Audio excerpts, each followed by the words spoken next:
Bismillahirrahmanirrahim. Ingatkan satu amalan yang telah diperintahkan oleh Allah, yang diperintahkan oleh Rasulullah sallallahu alaihi wasallam. Dengan amalan itu kita boleh mendapatkan banyak manfaat, banyak rahasia, banyak guna, banyak kebahagiaan. Amalan itu adalah doa. Doa yang menjadi senjata bagi orang mukmin. Doa adalah berbicaraan kita bersama Allah. Doa tambat menadu kita kepada Allah. Doa tambat untuk menyelesaikan segala masalah kita. Kun fayakun. Dengan doa Allah subhanahu wa ta'ala selesaikan dan kabulkan hajat kita. Sahabat Rasulullah sallallahu alaihi wasallam datang bertanya Rasul, "Ya Rasulullah, arabbuna qaribun fanunajih am ba'idun fanunadih?" Apakah Allah dekat cukup kita bermunajat atau Allah jauh mesti kita panggil? Nabi Muhammad sallallahu alaihi wasallam menerima soalan dari sahabat, tidak menjawab. Turun malaikat Jibril membawa wahyu. Ayat suratul Baqarah ayat 186. Ba'da a'udzu billahi minasy syaithanir rajim. Wa idza sa'alaka 'ibadi 'anni fa inni qarib ujibu da'watad da'i idza da'an. فَلْيَسْتَجِيبُوا لِي وَلْيُؤْمِنُوا بِي لَعَلَّهُمْ يَرْشُدُونَ. Tugas para tuan-tuan jamaah sekalian, selepas Jumat silahkan buka Al-Quran, belajari ayat Al-Baqarah 186. Semoga berguna, bermanfaat. Di sini Allah subhanahu wa ta'ala menerangkan dan menjanjikan bagi orang yang selalu berdoa dengan yakin, berdoa dengan tulus dan ikhlas, akan diijabah doanya. Jamaah sekalian, kita memiliki Allah yang maha kaya, Allah yang maha adil, Allah yang maha kasih sayang. Tidak boleh kita putus asa, terus kita istiqamah berdoa, bermunajat kepada Allah dalam segala hal, dalam keadaan sihat walafiat maupun sakit, dalam keadaan senang maupun susah, dalam keadaan upaya apapun, kita selalu tidak pernah putus doa kepada Allah subhanahu wa ta'ala. Para Nabi dan Rasul yang sudah jamin mereka orang-orang yang sebaik-baik manusia, tapi mereka tetap tidak pernah berputus doa kepada Allah subhanahu wa ta'ala. Ud'u Allah wa antum muqinuna bil ijabah. Doa kepada Allah dengan keyakinan akan Allah ijabah. Ma'asyiral muslimin yang dimuliakan, dirahmati Allah sekalian. Dalam kesempatan ini saya membawakan dua cerita. Tunjukkan lewat dua cerita ini keindahan doa, dan tidak ada cara yang lebih cepat menkabulkan hajat kita selainkan doa. Doa memang salah satu amalan yang begitu dahsyat bagi orang mukmin. Tapi banyak umat Islam sekarang malas berdoa, malah berdoa saat dia perlu saja, saat dia lagi senang dan nikmat, tidak pernah ingat Allah. Na'udzubillahi min dzalik. Ada seorang, cerita ini terjadi di hadapan mata saya di Makkah, di kawasan Masjidul Haram, bertemu dengan seorang dari negeri luar.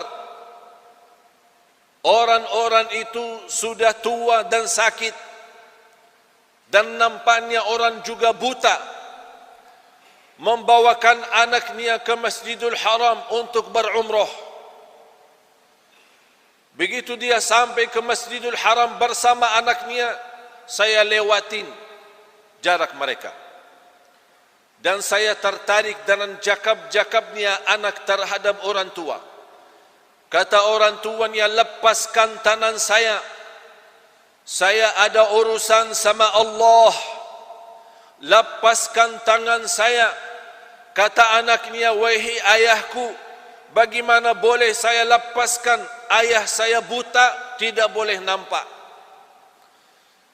Kata ayahnya, anakku, saya lagi di rumah Allah, saya lagi tamu Allah, saya lagi ada urusan sama Allah.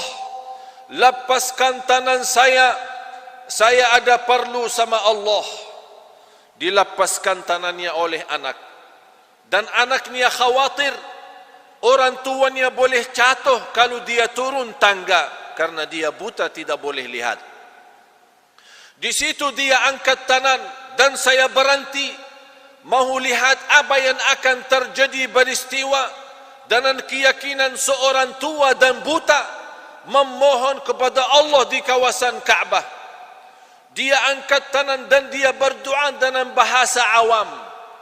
Dia berkata, ya Allah, saya dilahirkan dalam keadaan buta, sekarang sudah tua dan sakit, masih buta.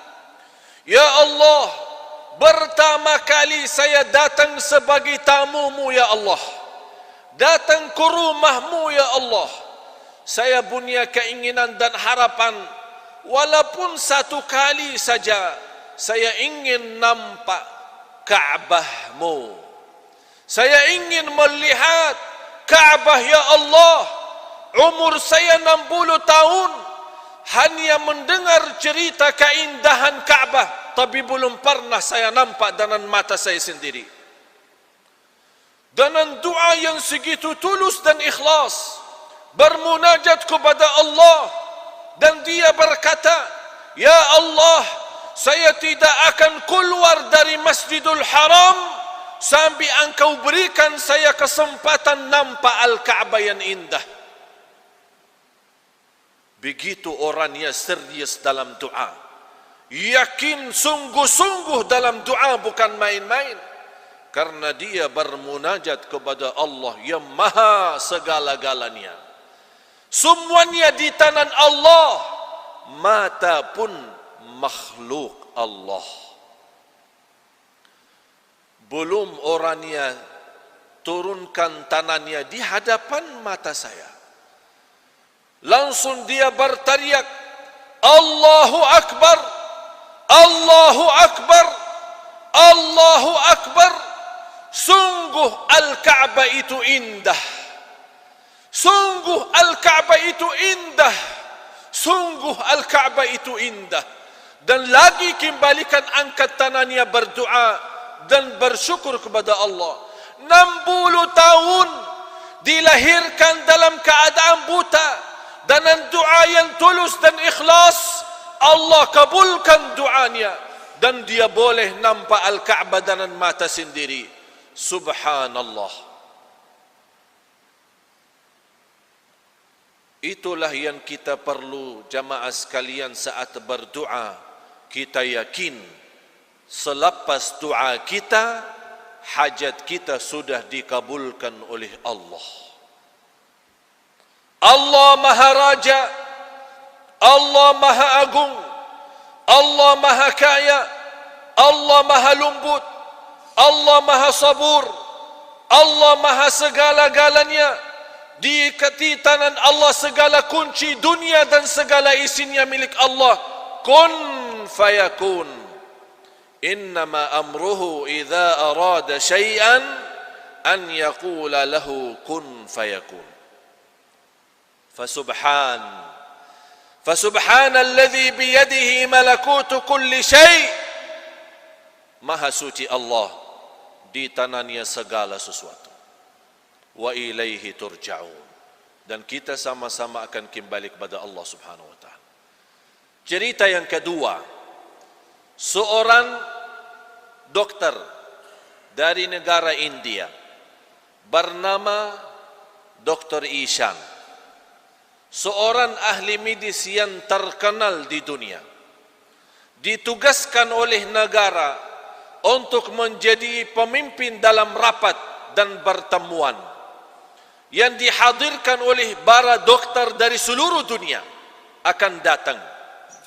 Begitu beliau naik satu kapal terbang menuju kota tujuan, tiba-tiba dalam penerbangan menuju kota tujuan berubah suasana menjadi banyak derasnya hujan, berubah sambil salah satu sayap pesawat itu rusak. Secara mendadak dan dalam keadaan darurat, mesti pesawat itu landing dan turun. Dr. Ihsan marah dan beliau berkata, macam mana saya ditunggu-tunggu dalam pertemuan yang internasional yang begitu besar. Saya sebagai ketua dan kepala pertemuan ini mesti saya hadir. Bagaimana jalan keluarnya pesawat sudah rusak? Kata orang di airport, daripada marah sama kami, silahkan Dr. Ihsan ambil satu kereta, sewa satu kereta, karena kota tujuan sangat dekat dengan airport ini, hanya perjalanan 3 jam.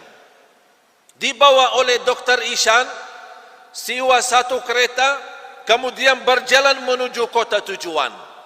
Di dalam perjalanan, Allah Subhanahu wa Ta'ala menjadikan suasana hujan yang begitu dahsyat, sampai dia kaget dan takut, terpaksa keluar dari jalan besar menuju jalan kampung.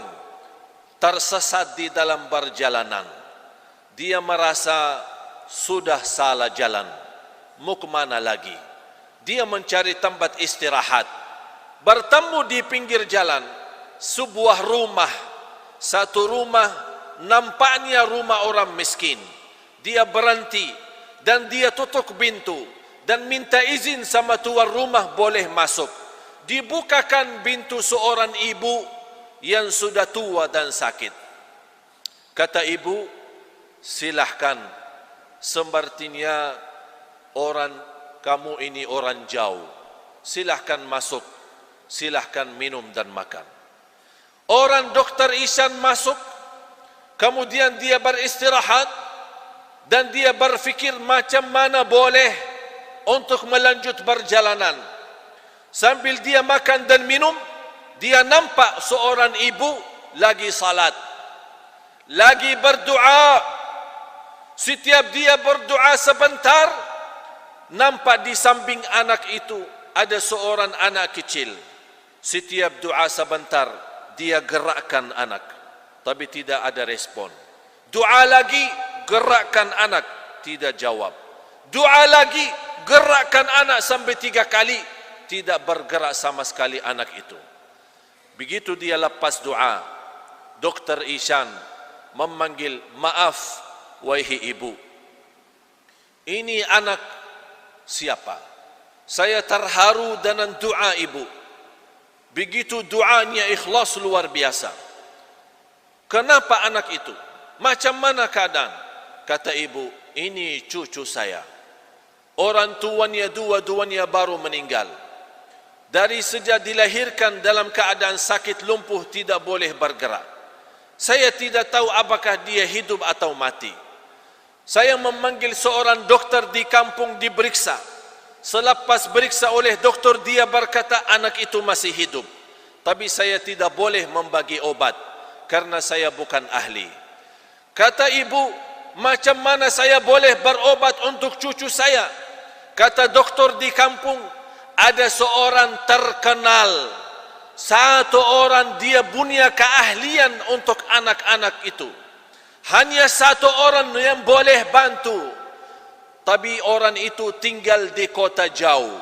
Kata ibu, saya orang miskin, macam mana saya boleh jauh-jauh mencari dokter itu? Kata dokter itu, yang saya boleh bantu, tunggulah ada kesempatan bertemu dengan Dr. Ihsan itu. Apa kata ibu? Begitu ibu menceritakan, dokter kampung berkata, satu dokter yang boleh bantu namanya Dr. Ihsan, karena dia orang ahli untuk berobatan anak-anak. Begitu ibu menceritakan ke Dr. Ishan kaget dan dia bertakbir dan dia berkata, "Ibu, saya Dr. Ishan. Allah sengaja merusakkan pesawat supaya tidak boleh jauh-jauh. Allah menjadikan saya tersesat di jalan untuk menijabah doa ibu yang miskin. Allah datangkan Dr. Ishan ke tempat ibu yang punya hajat karena dia doa dengan ikhlas dan tulus.